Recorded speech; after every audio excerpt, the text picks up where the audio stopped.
Mic check 1 2. What to do? Back to the Mic Check podcast. This is T Word, the People's Champ, here with Q. And today we're going to be talking about Terence Crawford's potential opponents in the coming year.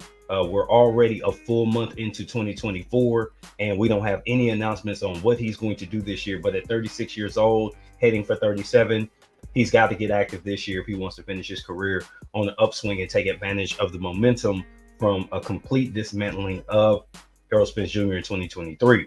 But Q, before we get into it, what's good? Nothing much, man. Happy Saturday to everybody out there that's going to watch this video today. And this is a slower Saturday for us from a boxing standpoint. It's a few cards happening this weekend that I'll take a peek at, obviously, as a boxing fan. But really looking forward to what's going to come throughout the rest of February because there are some really good cards coming up. So obviously, we're all looking forward to that. Absolutely. So the topic of today, obviously, Terence Crawford and what he's going to do next. There have been conversations and rumors that have led one way or another. Is it going to rematch Errol Spence? Is it going to be at 147, 154? He holds the best hand in boxing from a negotiation standpoint in regards to that fight. So there's a good chance that may not happen. However, there's some other potential opponents that exist out there that would make for some intriguing matchups. I'll start with probably the least intriguing thing, but something that makes sense. Mario Barrios might be a potential opponent. He's at 147. He's an interim champion. There's an option there, even if it's not a big option. Then you've got Jaron Ennis. He's a full champion at 147. He has one of the belts that was pulled away from Terence Crawford. And then you've got, potentially, we had Tim Tszyu.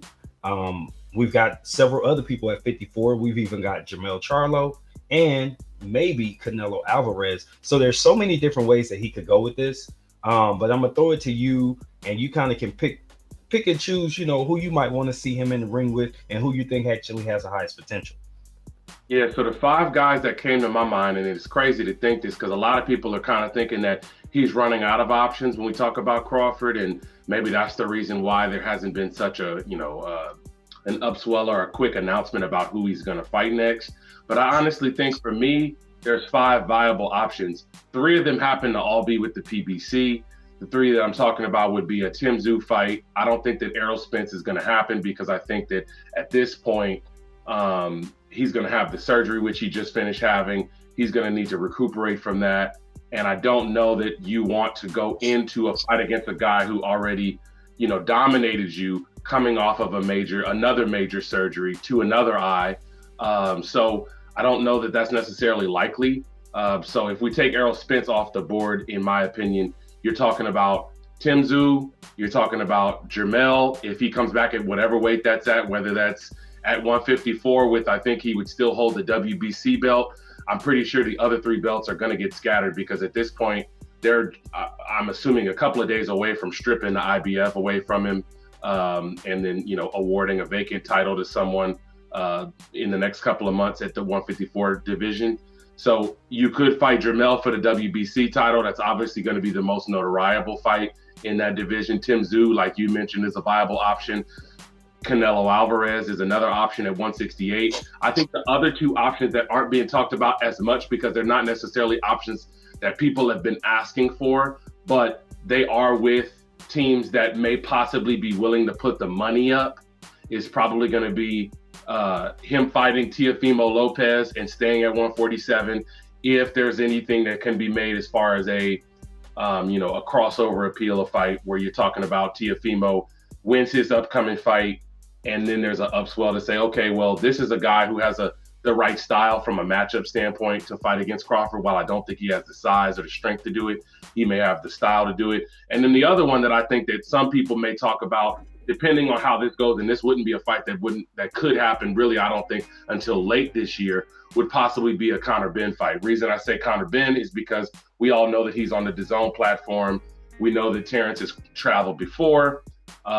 That's a fight that would pay a lot of money to him if he was willing to travel to the UK to have that fight there. He would be an overwhelming favorite in that fight, but it would be a big fight. It would sell out a stadium, I believe, because he has not fought over there in quite some time. And the last time he fought there, I think it was almost 30,000 people that were in the stands for that fight against Ricky Burns. So those are probably the big five that I would say.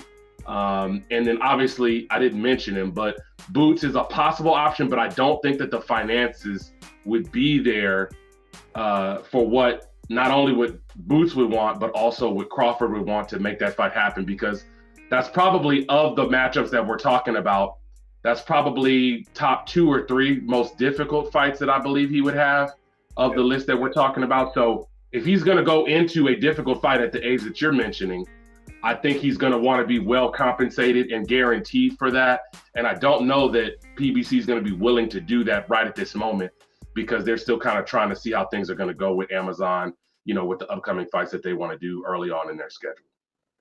Yeah, I mean, for the Boots fight, it's the one I would want to see the most. The truth is, I don't want to see him fight Canelo. Despite all of the skills and everything that we just saw from Terence Crawford at 147 against Errol Spence, going up to 68 against um, going up to 68 against Canelo is not going to be a good look. And while I don't see him deploying the same strategy as Jermell did, just go in there, get the bag, and move around, I just don't see it going well for him just because there's a reason you're jumping up essentially 3 weight classes. You're talking 21 pounds from where you last fought. That just doesn't make sense to me. And I don't care how good it looks on paper or how much it sells. It just doesn't make sense as a competitive fight. And as a boxing fan, competitive fights are more important to me than popular fights. Popular fighters are going to pursue money and put together fights that we don't have that much interest in. And I know that that's part of the business, but that's why to me, I don't feel like it's a high probability fight, besides the fact that everybody involved is going to make a lot of money. Jermell, I think, is my second. I want to see him fight Boots because he needs to get him at 47 while they both have belts to add some significance, which should give them more reason to fight. However, I think the fight I would want to see the most, the very most, is him against Jermell because there's history. There's the exchange when he was fighting Errol Spence where Crawford let him know you're next.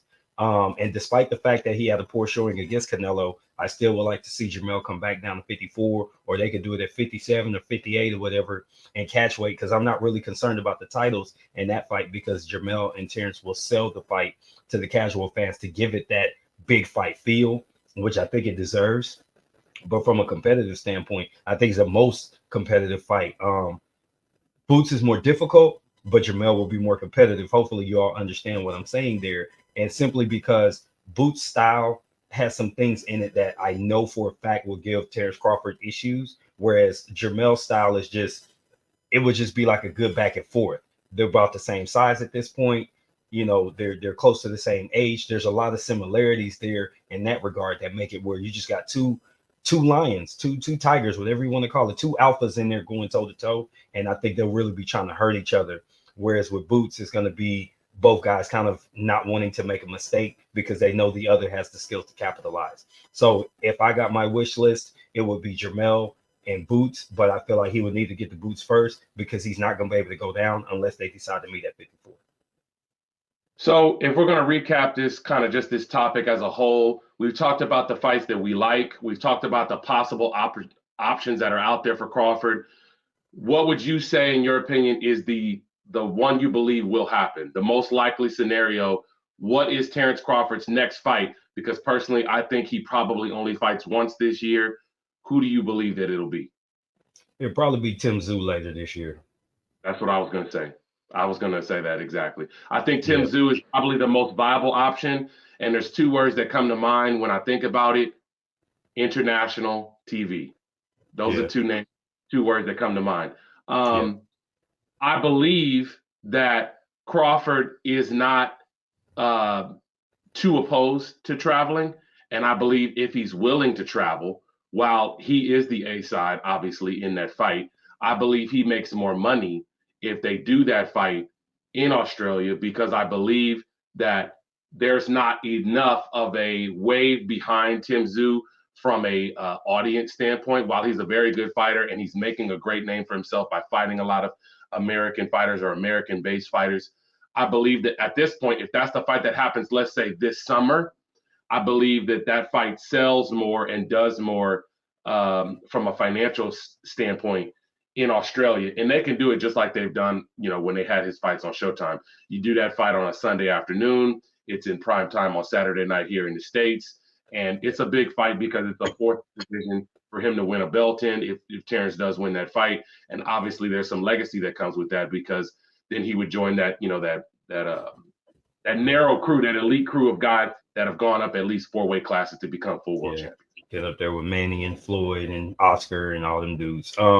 Yeah, and just to cap that off, I would say the only thing I think where I would probably assume that fight might end up stateside is simply because it would depend on what Terrence plans on doing in 25.